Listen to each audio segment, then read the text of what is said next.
Good morning सगळ्यांना. Welcome to my daily blog. So आज मी उठले पण देवांश मात्र झोपला होता.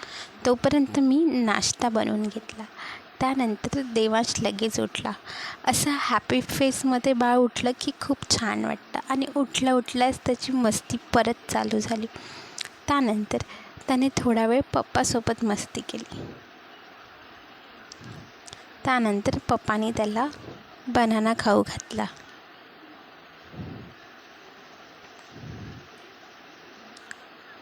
आणि त्यानंतर पप्पानी आणि मी चहा पिला. त्यानंतर देवांश गेला पप्पासोबत बाहेर. मम्माला बघा कसं बाय करते. नंतर मी त्याच्यासाठी नाश्त्याला ओट्स बनवलेले होते. नाश्ता त्याने खाऊन घेतला. मग मी पण माझा नाश्ता करून घेतला. त्यानंतर त्याने पप्पाला बाय बाय केलं. नंतर मी त्याची आंघोळ करून दिली, पण त्याला कपडेच घालायचे नव्हते. त्यानंतर त्याला छान रेडी केलं. तो झोपल्यानंतर मी पण जेवण करून घेतलं.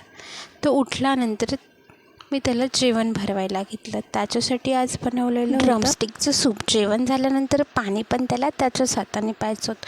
त्यानंतर इकडे एन्व्हायरमेंट चेंज झालं होतं आणि पाऊस येणार असं वाटत होतं, पण देवांशला मात्र बाहेरच खेळायचं होतं पावसात.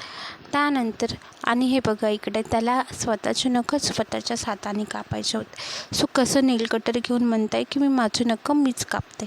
त्यानंतर इकडे एन्व्हायरमेंट चेंज झाला आणि पाऊस यायला लागला.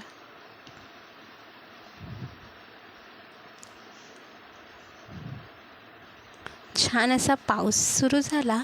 मग मी देवांशला मखाने रोस्ट करून दिले. त्याने थोडे मखाने खाल्ले आणि आता मात्र त्याला पावसात भिजायचं होतं. सो मग काय, तो ऐकतो का कोणाचं? गेला आणि भिजला पावसात. बघा किती एन्जॉय करतोय पाऊस.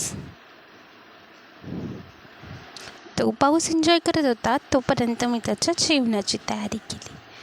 त्याच्यासाठी आज सिंपल असा दाल राईस बनवलेला होता, पण तो त्याला त्याच्या हातानेच खायचा होता.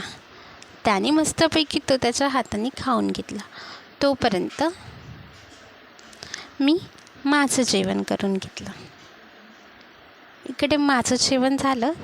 त्यानंतर मी त्याला झोपी घातलं आणि आज काही त्रास न देता तो त्याच्या टाईमवर बरोबर झोपी गेला. तुम्हाला जर माझे ब्लॉग आवडत असेल तर please like, share and subscribe. Thank you for watching.